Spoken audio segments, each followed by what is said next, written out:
Hello, good morning, everybody. Welcome to our webinar. This is Do Your Drinking Fountains Meet ADA Compliance? Looking at the numbers right now, great to see so many of you interested in the ADA and learning a little bit more, being champions for compliance, for accessibility and equal access, or just to get your CEU credits. Either way, perfectly fine. I'll talk your ear off either way. So we also have a little bonus at the end, just quickly talking about some accessible hygienic hydration solutions. My buddy Hayden, my partner in crime there, is going to help me present that. We appreciate your attendance, so thank you. And we're going to move into this. We're going to talk about the Americans with Disabilities Act, its requirements, how it affects your designs, your installation of drinking fountains specifically. Obviously, this the standard covers a broad topic and a lot of different types of equipment. But today we're going to focus on how they affect drinking fountains in your installations. So we think we're pretty uniquely situated to help explain that. So remember too that you have state and local requirements that must be adhered to. They're usually as strict or more strict than what's established federally. So be sure to pay attention to those requirements too. There's my mug. That's not quite what's sitting in front of the screen right now after a pandemic. A bit more stubble and a little more tired, but that's me. I'm Justin Dunn. I'm the product specialist and trainer for Haas. With me is Hayden Delgado. He is our marketing specialist and running everything behind the scenes. Hayden, do you want to say hi real quick? Hey everyone, thank you for joining us today. We're looking forward to having a good webinar. Perfect. Okay, and then moving on, we want to stress to everybody how important it is to post your questions. Okay, so all attendees are going to be on mute for the presentation.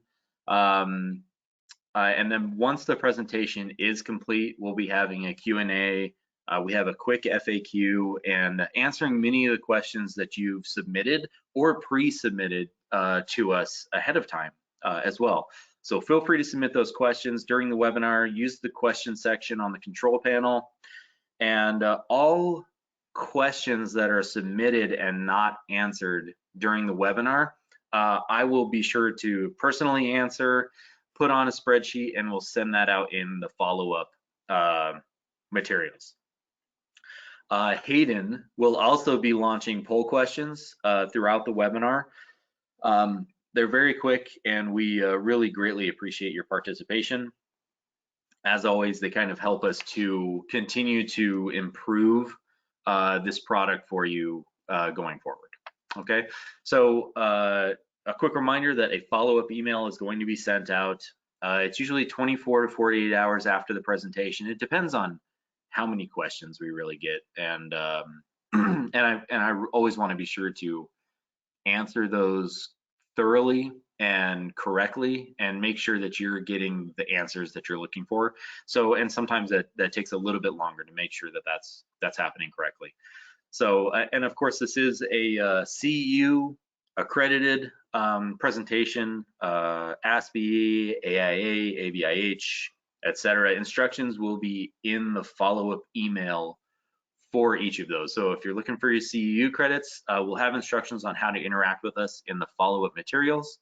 In that will also include the on-demand recording, presentation slides, and some additional support materials. You know what I mean? Moving on from there, there is the man responsible for all of this in the bottom left-hand corner there. That's Luther Haas. He invented the modern drinking fountain in 1906 and formed the Haas Sanitary Drinking Faucet Fountain Company in 1909 in Berkeley, California. We moved to Sparks, Nevada in the 1990s.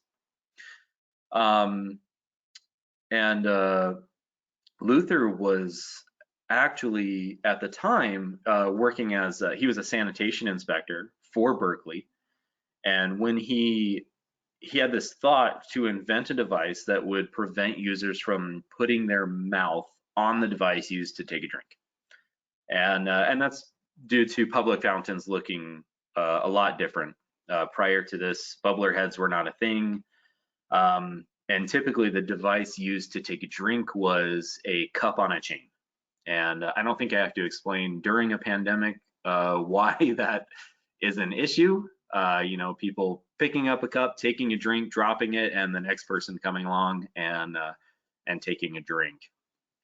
But a lot of fountains were constant running fountains in public, which is not that uncommon. Those can be found around the world. Germany, many other places haven't fully adapted bubbler heads to their drinking fountains, and that's due to some places being less traveled and the quality of the drinking water not being something that can just sit in the pipes, and of course there being issues with that.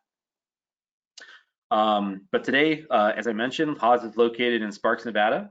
We're going on 113 years young, and still working hard to improve the health and safety of our global community through both public hydration and through safety. So now with that little history lesson out of the way, and I have one other that I'm gonna cover here in general for the ADA and its history. But today's agenda is going to include the overview of the ADA legislation for drinking fountains specifically. I've got some photos of common ADA installation issues, ADA compliant drinking fountain and bottle filler installations.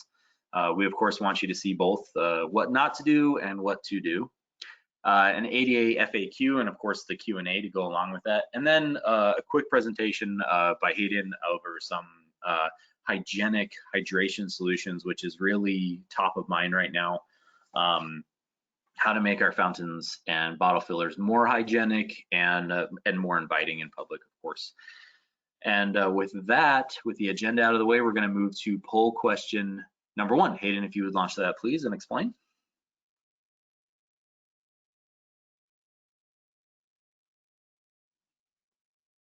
Thank you, Justin. Poll question number 1 is, what are you looking to obtain from this webinar? The answers are basic ADA compliance, product recommendations, COVID hygienic solutions and best practices, and CEU practice. We'll give everybody a little bit of time to answer, and as we see the answers kind of slow down, we'll move on to the rest of the presentation.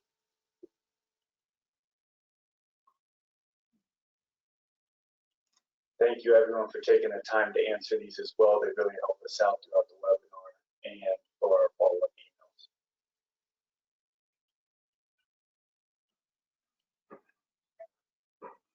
All right, answers are starting to slow down. We're going to move on. Thank you. Okay, and with the first poll question out of the way, quick and easy, thank you again for participating in that. I had found this this photo and I wanted to share it with everybody and quickly kind of remind everybody that this that the ADA is civil rights legislation, and it was not an easy win in the 1980s leading to 1990. There were protests, there were counter protests. I feel like it's hard to believe nowadays that there were people counter protesting easier access and job availability for, you know, for the disabled, but that was a thing. The people in the photo here, two that I want to mention specifically, and you have Bob Camp and I can't remember the woman that right, she's incredibly well known, but the two on the left is Justin Dart, first there, next to the cute pup in the photo. Justin Dart was actually there at the signing of the bill on July 26, 1990, with George H.W. Bush when the ADA was signed into law. He was the founder of Dart Industries, responsible for Duracell and Tupperware and you know, a bunch of brands that are really well known. But he himself was disabled and fought alongside many other protesters for years. You know, this wasn't this was this photo in particular was 3 years before the bill was signed in San Francisco in 1987. And next to him, Jennifer, a young girl, assisted by her mother, who was also famous for what was called the Capitol Crawl. At the time, you had protesters thousands of them, marching to the Capitol. And once they reached the Capitol, about 60, I believe it was, disabled persons had abandoned their wheelchairs and walking devices and things like that, and dramatically crawled up the steps of the U.S. Capitol to really drive home the need for this bill. And there's another famous photo of young Jennifer there, kind of crawling up the steps and trying to drive home how important it was for this legislation to make, public facilities more accessible and jobs more widely available for disabled people. And so I just wanted to share this photo. I thought it was a pretty powerful photo. I thought it was a pretty amazing one. And so I hope you look into that. It's a pretty interesting story. Okay, with the full history lesson on HAWS and the ADA out of the way, we're going to jump right into it. So the Americans with Disabilities Act, 28 CFR Part 36, Title 3, and there are 3 titles, okay? Now, this one regarding public accommodations, commercial facilities, and its requirements, all of which enforced by none other than the Department of Justice, which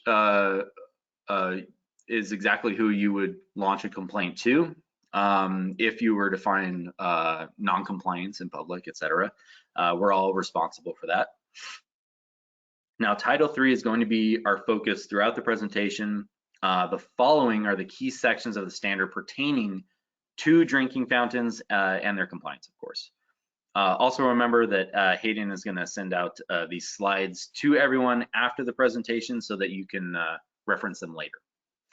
And quickly, since I always get asked, again, there are Title II covers state and local government, and Title I has more to do with anti-discrimination of disabled employees in our workforce and in general, really.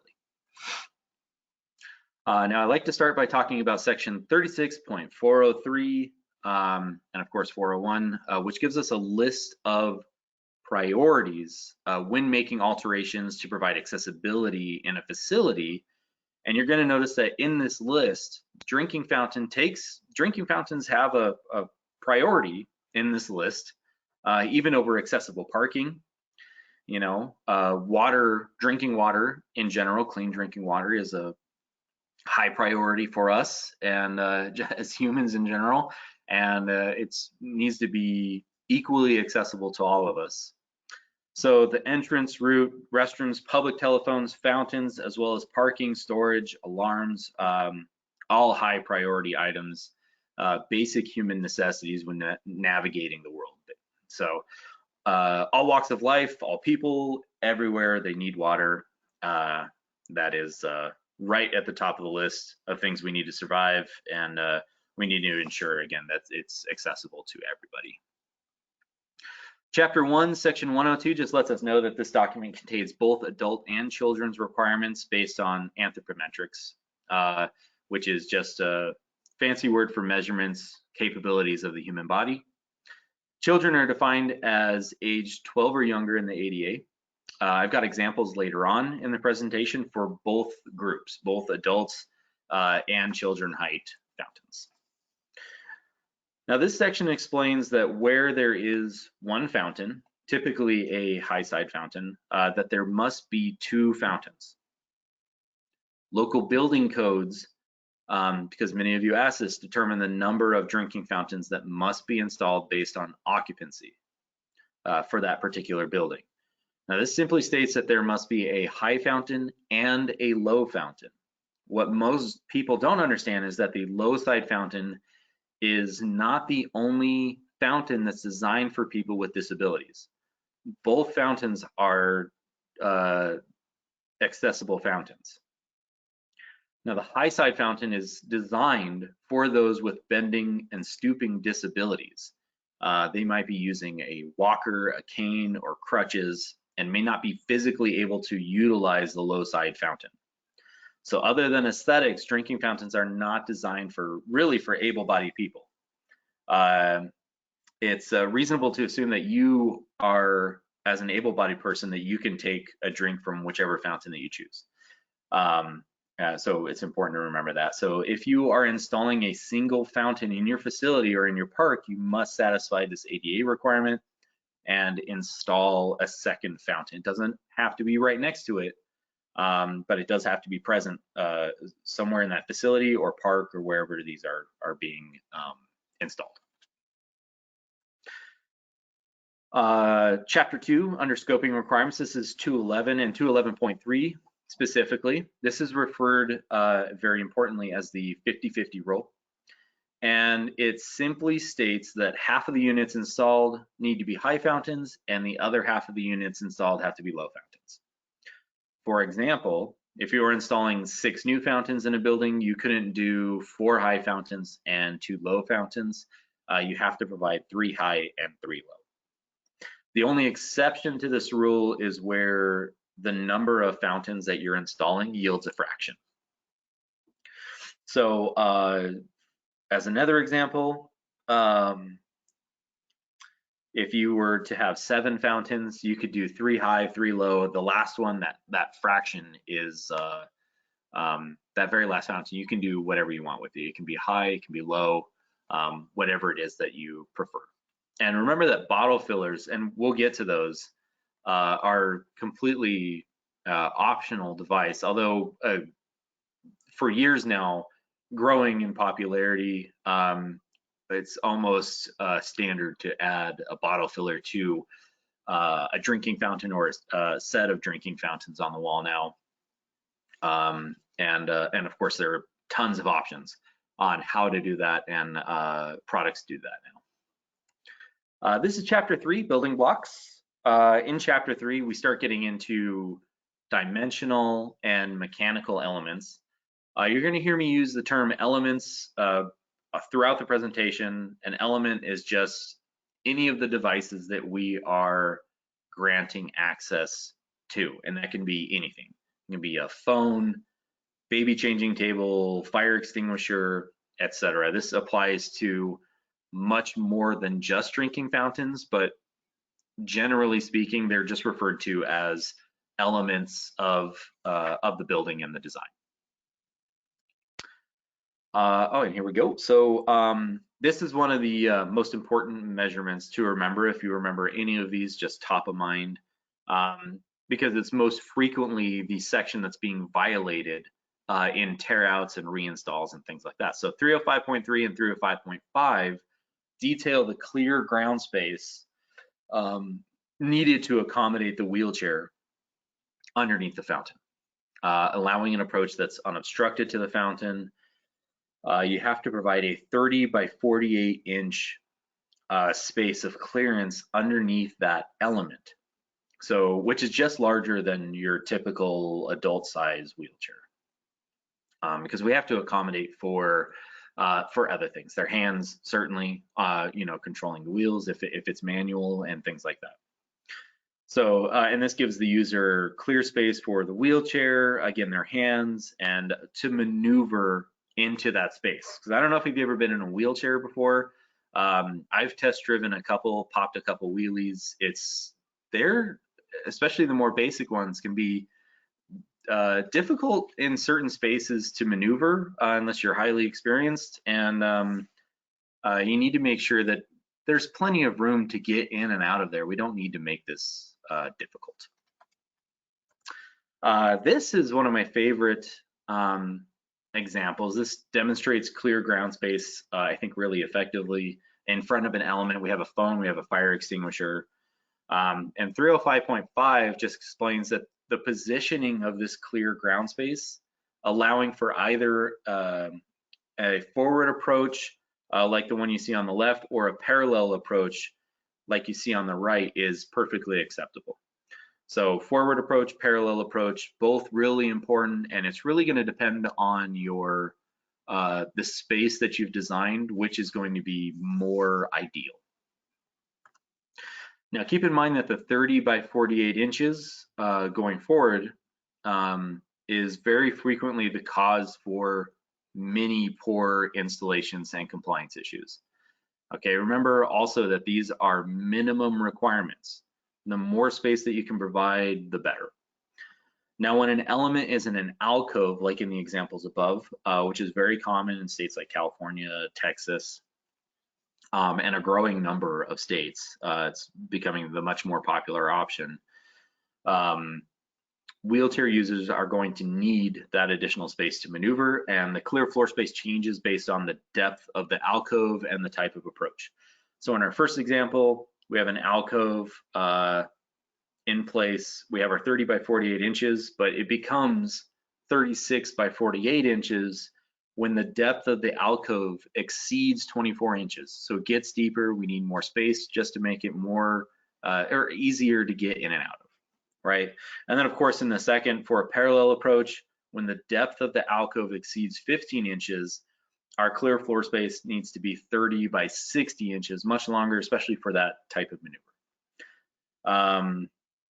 And then, like I said, growing number of states that are moving to this type of installation. It's just easier, completely remove it from the walkway and you know, areas inside of the building, so you have a nice private space to get a drink.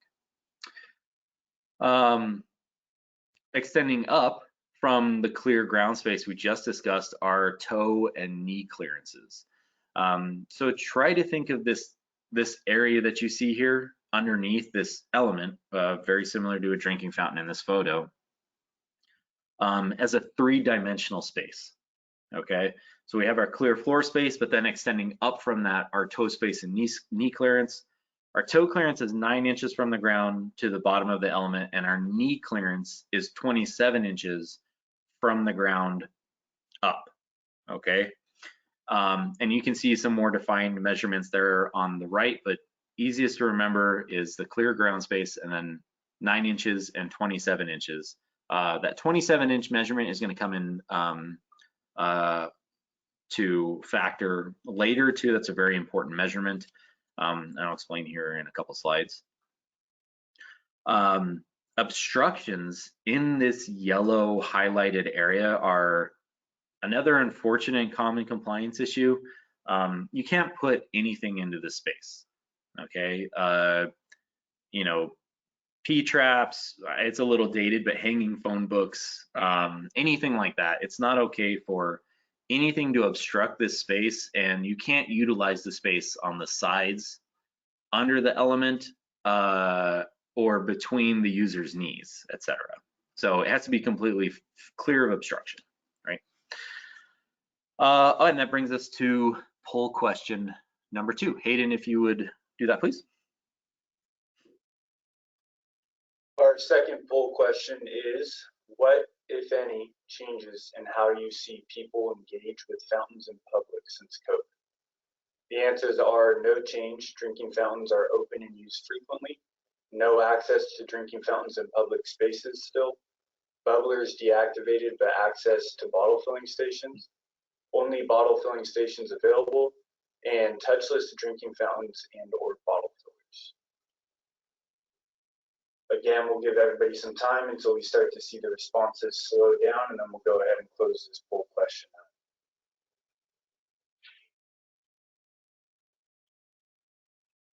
Seeing very few no changes coming.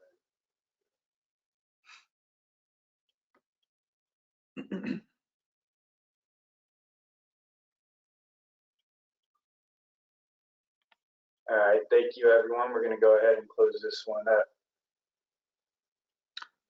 Perfect. Thank you, Hayden. I took another little peek at the attendees while I was taking that break there. And thank you again for all of you for attending and for being a part of this. And I'm excited to, as always, share all this this content with you, and we hope that you enjoy it. So moving on, this is section 307, which pertains to protruding objects and is primarily in place to protect another type of protected class within this standard that we haven't really touched on yet, and that class is the vision impaired. Elements may not protrude into a walkway so much and must be located at certain heights, whether they're in the alcove or not. So this is to prevent anyone in that walkway from running into those elements. And that 27 inches we just talked about comes back into play. So objects with their leading edge, which is defined as the lowest point of the front of the element, right? Whatever's sticking out the most, the lowest edge of it, has to be at or above 27 inches and may only protrude a maximum of 4 inches into our path of travel. So long as the leading edge of that element is at or under that 27 inches, then this is considered to be detectable by a detection cane, according to the Department of Justice. So this is a great illustration here. I stole this direct from their website. And on the bottom right, we see an object that is very similar to a drinking fountain and many other objects, but so long as its leading edge is at or below that 27-inch line, anywhere below that, the object can be avoided and we can prevent potential injury, again, by using a detection cane. This fountain and any element, so long as it's meeting that 27-inch requirement, can protrude any amount into the space, okay? But it has to be in that area so that it can be detected. This same rule applies for elements at or above 80 inches from the floor. This is considered headroom clearance, and similar to previous examples, can extend any amount into the space. It doesn't matter. So unfortunately, if you're taller than 80 inches, duck. But it seems that the expectation is that that this is generally speaking a tall enough height that you can have objects intrude into this space I think in a reasonable distance, and they not be obstructions, just like the drinking fountain below. And then on the left, we have an object sitting above 27 inches and below 80 inches there on the wall. And as such is not above headroom clearance and cannot be detected by a cane. So objects in this area cannot protrude into this space, our walkway, or wherever the space is, any more than 4 inches, unless it's a handrail. Handrails have special consideration and they can protrude an extra ½ inch, so 4.5 inches for handrails. But keep this in mind. This is one of the most important illustrations, especially when designing this type of area, and keep those measurements in mind. So here, I'm going to use, this is our 1011 HPS with our SK3 HPS attached. It's a high polished, high-low fountain, and very importantly, we have the SK3 there, the cane skirt. This cane skirt is really what we need to discuss here. This is where drinking fountains cannot be alcoved or out of the path of travel. You need to consider using, well, you need to use a cane skirt to lower the leading edge of the high side fountain to 27 inches. And to also make that side detectable, right? Because high-low fountains, very common pieces of equipment, but when they're in the walkway, we have to have that detection skirt, that cane skirt there, so that if we have traffic following the left side, which is typically referred to as a shoreline or outermost edge of a space for those using detection canes, may be traveling in either direction, right? So if they're coming from the left-hand side there along the wall, and this is protruding and you don't have that cane skirt, in place, it's very likely that they're going to collide with that drinking fountain, and we need to make this detectable and ensure that it's not considered an obstruction for compliance reasons. Section 308, reach ranges. Another important requirement when something like a bottle filler is installed, or when things like baby changing stations are installed. This slide is pretty straightforward. If your reach is unobstructed, like in the photo on the left, then you have a 48-inch max and 15-inch minimum reach. If any buttons, handles, sensors, etc., have to be located within this range, but as soon as we introduce an obstruction like reach ranges, that gets diminished, right? So on the left, consider elevator buttons, all kinds of different things, right? They have to be within that range. Now, when an object is shorter, than 20 inches is in place, we keep our 48-inch high reach range, but our low reach range disappears since we now have that fountain or another element in place. And then when reaching over an object that's 20 to 25 inches out, our high reach range is shortened to only 44 inches because you're reaching over that object, right? You're extending yourself a bit. And then generally speaking, just as a heads up, drinking fountains are shorter than 20 inches. So the middle example will really be what our reach ranges are going to be usually. There are some rare exceptions out there brand-wise, and not typically any of the largest manufacturers, including us. Just remember that we want to make things as easy as possible and not create a challenge for the disabled person, especially when getting something as simple as a drink of water. This is a DOJ advisory defining reach ranges for children based on age. This was an important addition. Remember that children are defined as ages 12 and under in the ADA. These reach ranges apply to both forward and parallel approach to an element. Starting on the left, ages 3 to 4 have a high-low of 36 to 20 inches, 5 to 8, 40 to 18 inches, and then ages 9 to 12, 44 to 16 inches. Obviously, as they grow, their arm reach grows as well, extending their reach.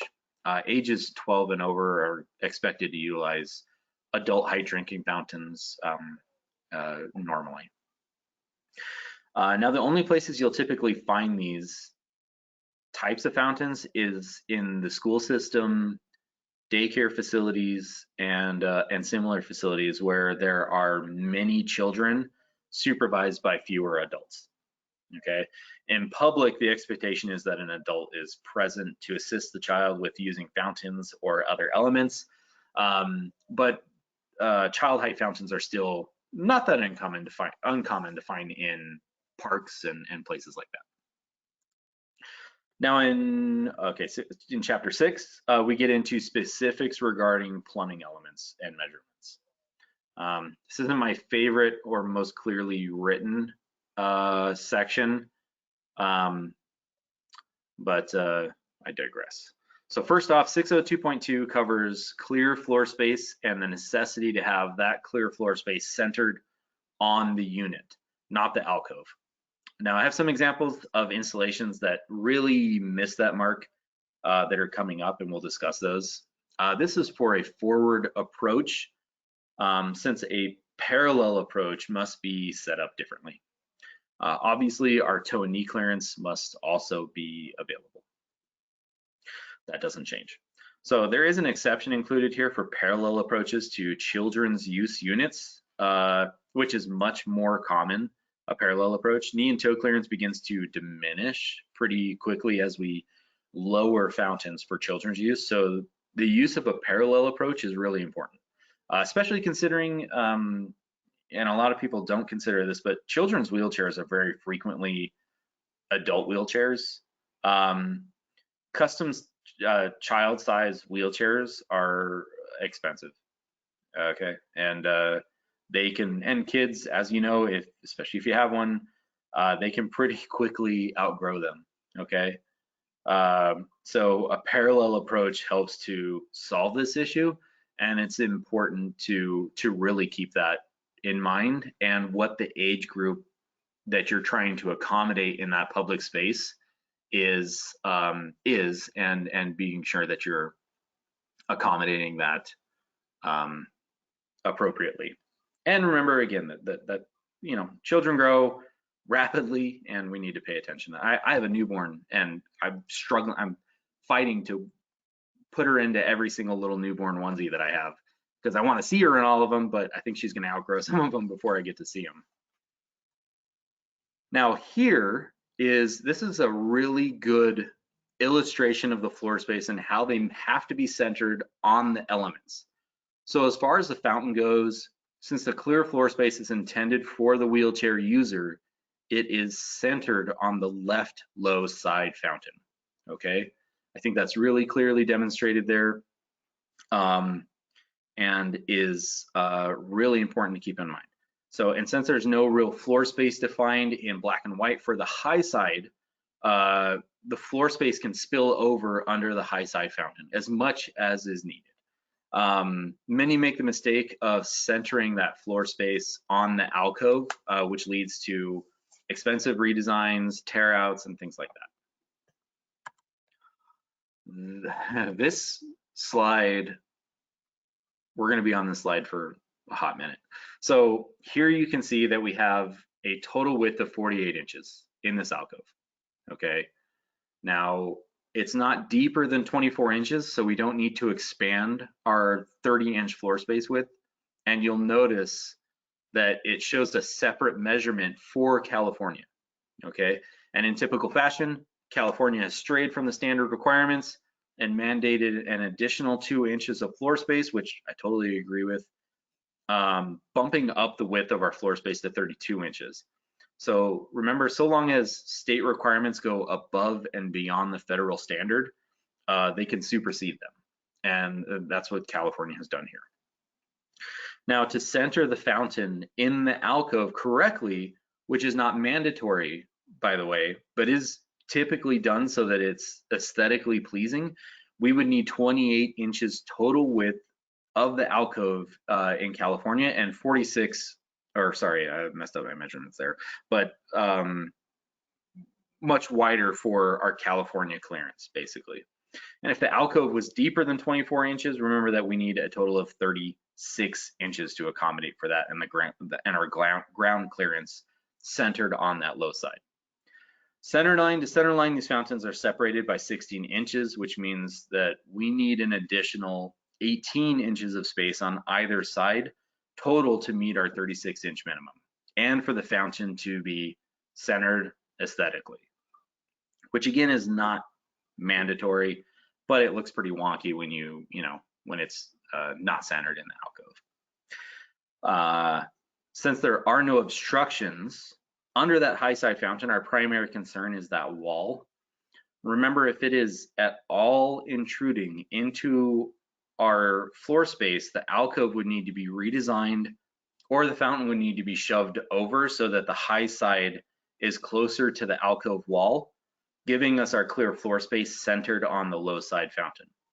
Now, the fountain might be a little off center, but you would be compliant. And we should remember that the high side is also for those with disabilities, or that's its intent, and they may need the assistance of walkers, crutches, canes, and other devices. And then we need to leave room for that type of equipment. Okay, that slide always takes a little bit longer to explain. Hayden, if you would launch poll question number 3, please.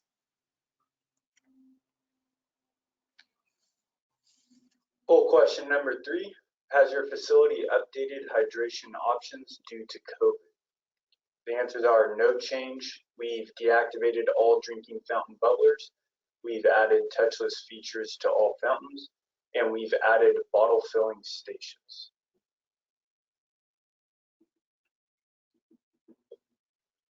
I'm pretty interested to see how people respond to this one, to see what changes they've made, if any. It seems like everybody's going about it a little bit different, and I can tell that by the answers coming in as well.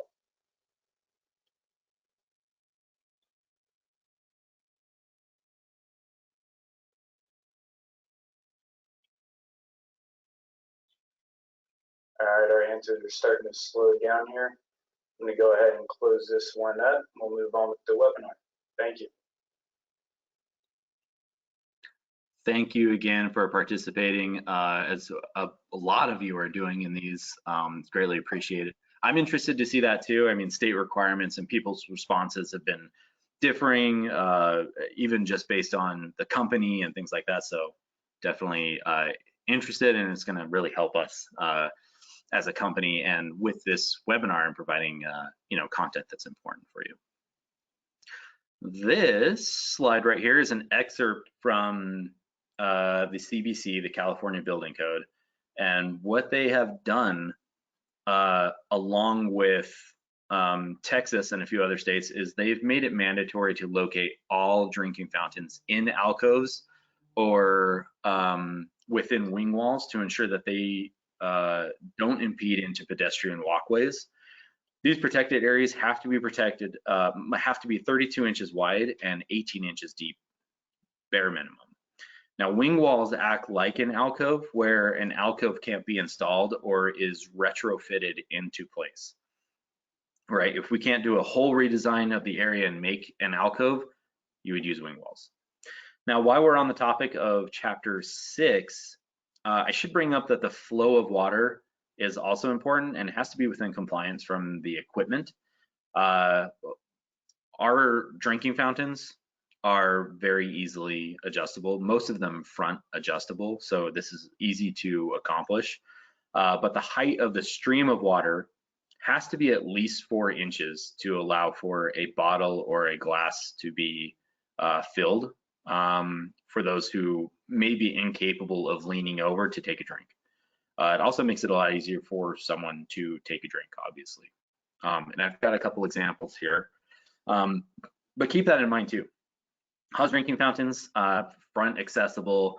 You have to have like a small flathead, so not just anybody can get in there and start messing with the height of the fountain, but if there are issues, the maintenance team can really quickly make some adjustments and ensure that it's easy for everybody. We've got some examples here. This one is a bit obvious.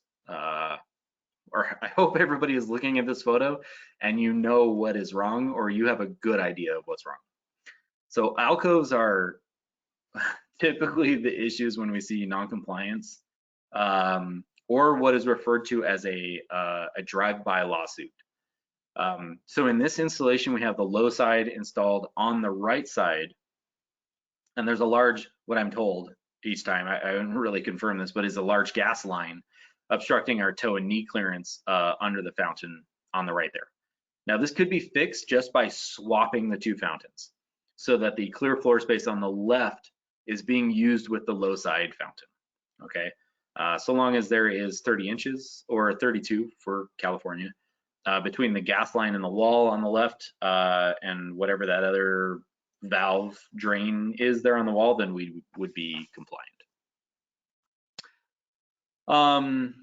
Here's another one. This example shows a high-low configuration with 4-inch tile in use behind the fountains. We can see that center line of the low side to the wall that we have only 14 inches, giving us only 29 inches of clearance, but that's not enough to make this, but it is enough to make this a difficult approach. It doesn't take a lot. And we need to make sure that we have our full 30 or 32 inches for California. And then, they may not have considered the thickness of the tile when they finished the alcove. They designed it, added the tile, and then found out they were short. The high side not having floor clearance concerns, again, could be shoved over closer to the wall to help fix this. Unless they want them centered too, then they'll need to redesign the alcove, which is costly. So people, school districts, government are wary and typically pretty diligent with ensuring the details are correct, because they know that litigation on this and those drive-by lawsuits, etc., any knowledgeable person really that can bring this up, litigation is very real and could be a very serious issue and an expensive one. So we need to make sure that these are correct on the first go. Okay, over to children's use for just a moment. We'll revisit this too, but section 602.2 gives us the maximum bubbler height of 30 inches and a 3.5 inch max bubbler height, or maximum depth for the bubbler, sorry, from the front edge of the fountain. So many states have their own requirements for children's height and approach preference. So be sure to reference those local requirements first before you do an installation or consider putting one of these in. And I've got a couple examples here. So there is so much wrong here, but their intention was to install a high-low fountain with a third child height fountain in a cascading design, which would be really nice, but it's all mixed up and backwards and terrible. Good-looking fountains, though. Good-looking fountains. Firstly, our clear floor space and knee clearance is being obstructed by what they intended to be the child height fountain on the left, and which should have been the ADA fountain since it's a longer arm, you can see. Not only is the fountain way too short for our knees and toes to fit under, but a wheelchair is going to have some trouble maneuvering to the fountain bubbler since it's hitting the left side of the fountain, your knees, or the wheelchair. The high-low combo on the left should have been installed on the right, with the single fountain on the right going on the left. That would have fixed this whole mess. Now I'm going to use the 1501 and 1311 for this example. There are enameled cast iron fountains, really good. They got that schoolyard look. At least that's what they always remind me of. I had those in school when I was a kid. But here is basically the mirror image of the example I just showed earlier, but compliant. Okay, with the high-low on the left, the child height on the right. This can be reversed, obviously, but we really want that single fountain to be the child height fountain if it's going to be close to the high-low for that clear ground space, that 30 inches. So that's what we're looking at. This is completely compliant installation and with more than enough space, three-dimensionally even, to allow for a wheelchair and for ease of use. We'll do a couple outdoor examples real quick here. This is a 3300 FR. I feel like you can pretty quickly spot what the issue is here. It's just way too close to that wall. All right, we don't have our full clear ground space, and the design of this fountain, or at least the positioning of it, should have been turned so that the low side would be easily accessible from the walkway, and they wouldn't have such a difficult maneuver getting in and out of there, or just pull it out from the wall and it'd be much more much easier. Another example of outdoor compliance, this fountain, for example, has an adjustable arm. It can actually be adjusted for adult or child height on the side there. These are incredibly common parks, public parks, especially because of their ability to accommodate both ADA and children. And here's a perfect example. Above we have the 3150, very similar. And if the 3150 or any other outdoor fountain is installed against a wall, building, or railing structure, whatever it is, the center line of the wheelchair accessible fountain needs to be a minimum of 15 inches from the wall to give us our 30 inches of clear ground space. Okay, but that's what that installation would look like. And I kind of hinted at it before, but there is a generally agreed upon 30 by 30 inch space that's needed in front of the high side fountain for compliance. And that's just, again, it's not in black and white. It's just a generally agreed upon measurement because of things like walkers and things like that. Okay, so common practice in parks to pour a pad of concrete like you see here, but this would be an ideal installation. You have the path of travel, the low side is easily accessible to the wheelchair, and then you have some space to walk over to the high side drinking fountain to get a drink. This one, same example, but with wing walls, guardrails in place. All requirements remain the same here for the approach, still favoring a forward approach since it's the easiest. Unfortunately, many installations prioritize the high side drinking fountain, and they end up missing the mark on a compliant installation. Here's a quick illustration of a lot of the options that's available at Haas for these compliant installations, just know that a lot of them look wildly different, right? I mean, there's a lot of different styles, a lot of different parks, colors customizable, dog fountains. Probably my favorite thing in the whole wide world is providing drinking fountains for dogs. I don't know why I love it so much. I have a couple at home, but just the idea of a dog drinking fountain makes me happy. But there's a lot of the ADA accessible options we have for outdoors. Now, for those that weren't aware, the 2010 ADA standards for accessible design was derived from an ANSI standard. I also present an ANSI webinar on the Z358.1 standard for emergency equipment. And this is the A117.1-2009 standard for ANSI. And the updates that these standards last received included the addition of bottle fillers to the drinking fountain, section 602, and as you see on the screen there. Now remember, this is in addition, a bottle filler does not replace a fountain. Remember that not everyone has a cup or a bottle. Bottle fillers never replace drinking fountains. That is very important to remember. And to keep in mind during your installation. Okay. Now it says that there's an exception where bottle filling stations are part of the drinking fountain. For standing persons, the bottle filling station is not required to comply with this section, provided that a bottle filling station is located at the wheelchair accessible drinking fountain. Okay. And keep in mind that there at the bottom, 602.4.2 under controls for the bottle filling stations have to be hand operated or automatic. It's kind of a weird way to phrase that, but they're really just trying to avoid anybody from getting too creative and making like knee or foot or, you know, like a pad that operates when you roll onto it type of operation. Hand operated or automatic, perfectly compliant.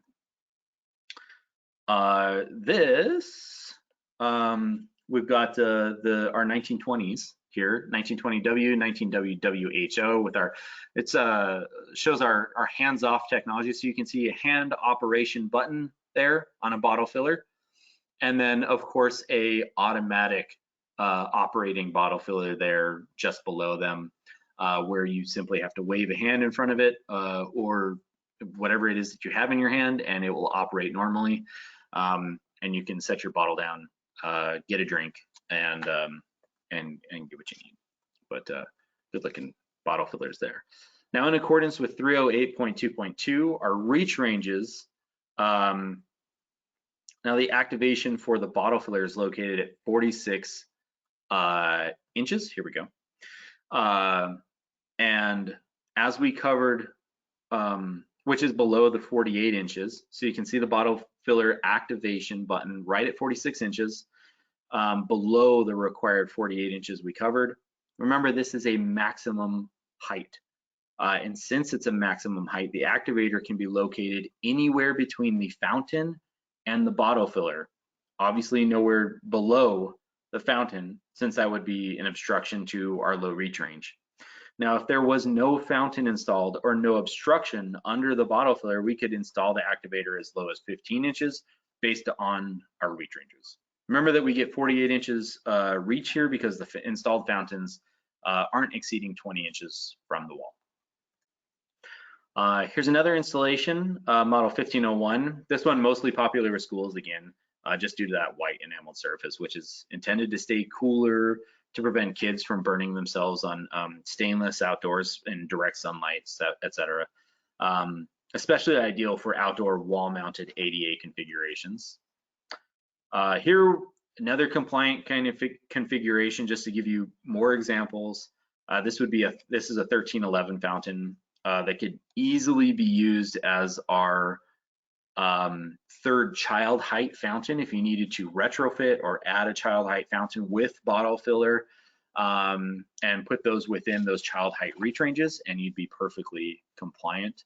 1920W looks nice on top there.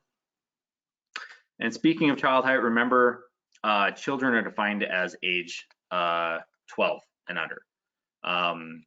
So here speaking of child height, we're utilizing the age range of 9 to 12. Our reach range maximum would be 44 inches. The bubbler head has to be a maximum of 30 inches or below for a child height fountain at the spout, not the top of the bubbler. Remember, it's where the water comes out. Now, as you see on the screen, our bottom filler activation is at 42 5/8 from the floor well, well below our 44-inch max, and the bubbler is at 30 inches within compliance. Okay. This obviously wouldn't do for an adult ADA installation. And this beautiful installation, this is actually at our local airport here in Reno. I'd like to end with this. It's just such a nice, a beautiful installation, ADA compliant in alcove, I like to end with that. So we're going to move on to our Q&A section of our webinar today, and a quick message from Hayden as far as hygienic solutions. Remember, if you haven't already, submit your questions. Any that I don't get to, I'll follow up on, and hopefully the message so far in this webinar has been useful for everyone, simplified for everybody, and maybe you feel a little bit more knowledgeable, which is our goal here. So we've got our last poll question. The questions are quick, hygienic presentation, and then right after poll question number 4. Thank you, Justin. Our poll question number 4 is, what % of the time you specify a bottle filler when specifying a drinking fountain? If this question does not apply to you, please do not respond to it. We're only looking for direct answers for people that it applies to. And you see the percentage breakdowns there that you can use as answers. Thank you.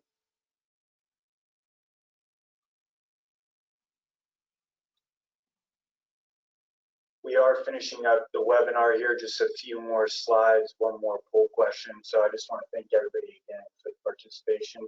We're getting a lot of participation from all the attendees, and we appreciate that.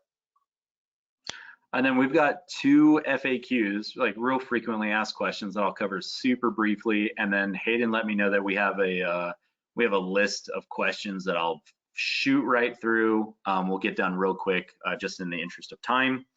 And then have a quick message from Hayden, and we'll wrap things up. All right, we're going to go ahead and close this question.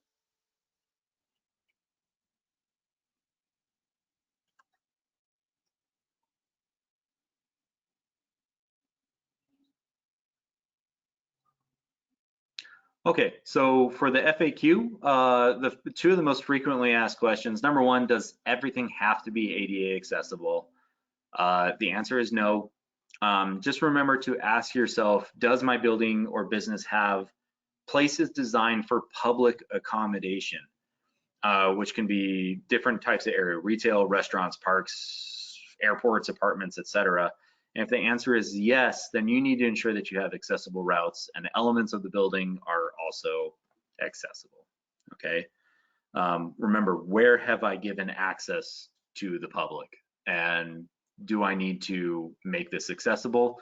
Same thing goes with production, all kinds of work facilities, and ensure that if your workforce is and your building is accessible, you need to have those elements in place. The next one, are children's height fixtures required by the ADA?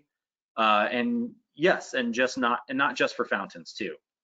Think about the customer daycares, schools, and similar facilities, which again have mostly children, and they need to have accessible toilets, sinks, fountains, and things like that. So these requirements are not always the easiest to follow in the ADA, children specifically, but they are required, and future iterations of the standard will hopefully provide easier, more accessible information than the current standard does. But remember that those are required, but it depends on the type of facility that you're dealing with, okay?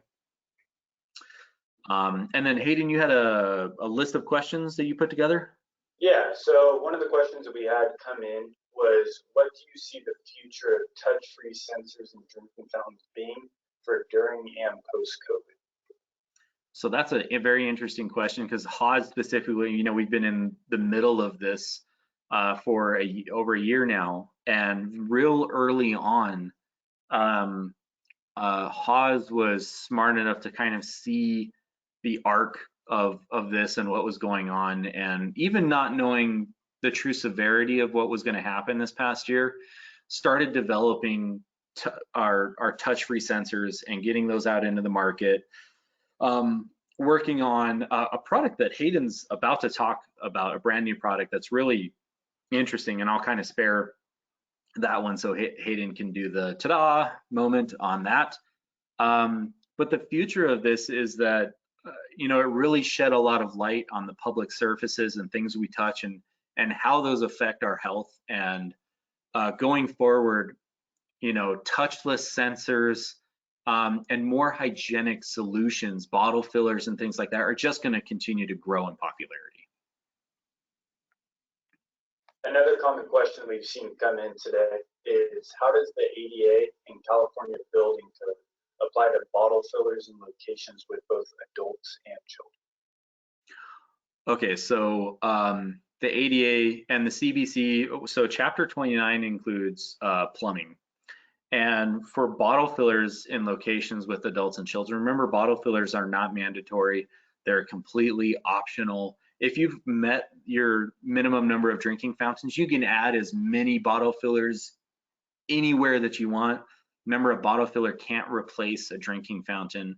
And when you have areas that have adults and children, just generally speaking, those bottle fillers are going to be at adult height.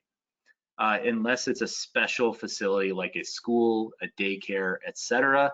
Bottle fillers are highly welcome in those areas, but then they would have to be adjusted for children's reach ranges and things like that.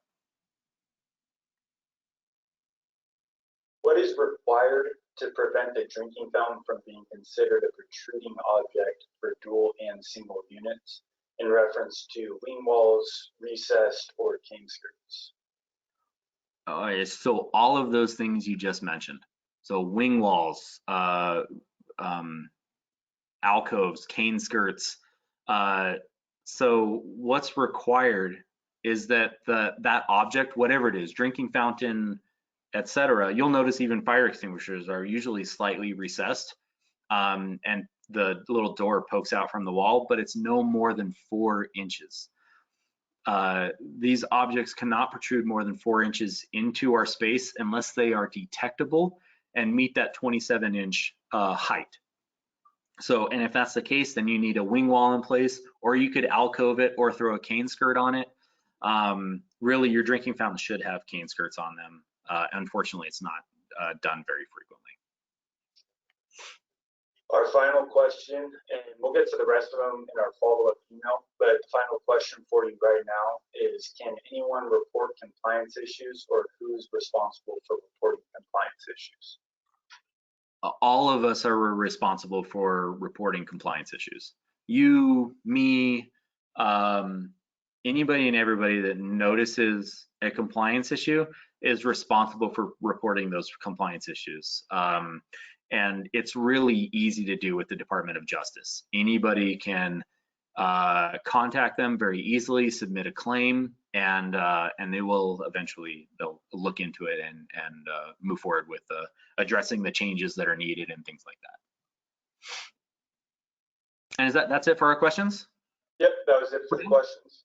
Okay, and remember that I'll take some time. I'll answer the rest of the questions in the follow-up email and document. We'll put a spreadsheet together. And this, Hayden is quickly gonna present this. Yeah, so with the constant change that we've all seen in the past year, Hawes took an initiative to provide new hygienic and accessible options for drinking fountains and bottle fillers. And this includes our new touchless electric sensors and antimicrobial surfaces. These items they're going to provide sanitary activation options to enhance hygienic hydration in public places, and can be added to both your new and existing units with easy to follow instructions for quick installation in the field. And that quick installation is just going to make the process that much easier for you and your maintenance crew.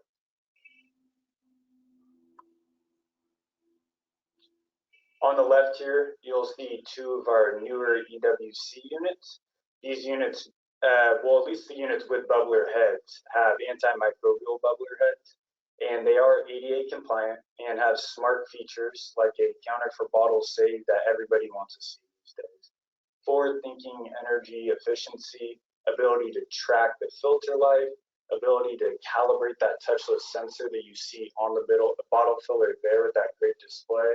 It also has a purge feature to prevent Legionella growth in those lines, and a display for error codes to simplify any troubleshooting you may have.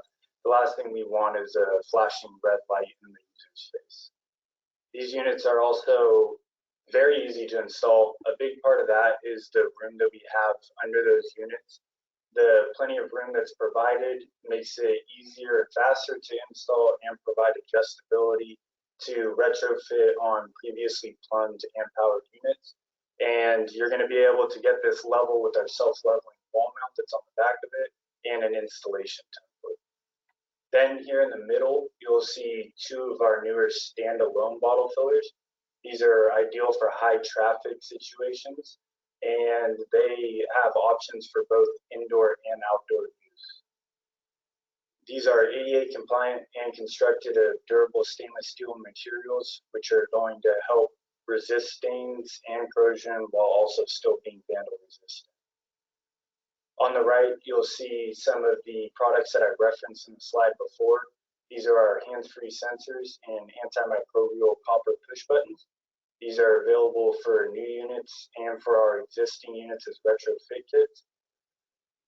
Copper it's broadly recognized for its antimicrobial properties among many industries, and having these copper push buttons will offer a simple process to immediately provide added protection to all of your HAWS units. And those hands-free sensors will convert most HAWS standard push button units to have touchless hands-free operation with a simple front motion, and all of these sanitary activation options enhance hydration in public places while being quick and easy to install for in-field installations with our instructions. I love the way those copper buttons look too. They look awesome. Yeah, so our next webinar is going to be Wednesday, April 28th at 8 a.m. Please go ahead and join us for this overview of hygienic and accessible solutions. For this webinar, Justin and I will be joined by Lex Fleece. Lex is a highly experienced regional sales director for HAWS in the West, and we think he can really benefit all of you with his knowledge about the ADA and where the current market stands. For this webinar, we will be covering trends in drinking fountains and bottle fillers during COVID, and taking a look at HAWS' touchless hydration portfolio and the hygienic improvements for hydration that we're making. And the link for this webinar, you can either go to this link or it will be included in the follow-up materials. And we greatly appreciate your attendance in that webinar too. We're going to cover a bunch of great subjects, Hayden and myself, and of course Lex Cleese. Hayden, the last poll question, and then we'll wrap things up. Yep. The final poll question is, would you be interested in learning more about the HAWS touchless hydration product?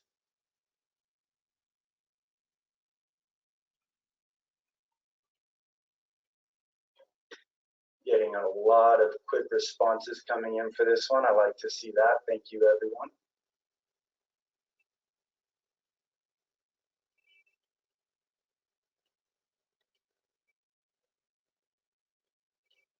All right, we'll go ahead and close this one up. Thank you.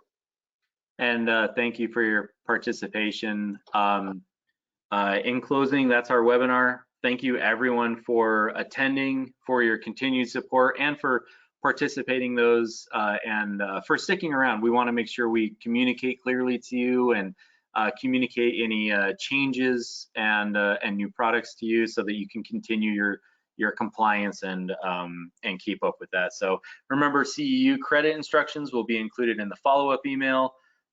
Please utilize the contact information on the page if you have questions. Reach out to the live chat at hawsco.com. Our customer service team is really top-notch, amazing folks over there, and they'll answer any questions that you have. And remember that take what you've learned today, go forth, be champions for compliance, and remember to utilize HAWS as a tool for you and your compliance. Thank you, and please enjoy the rest of your day.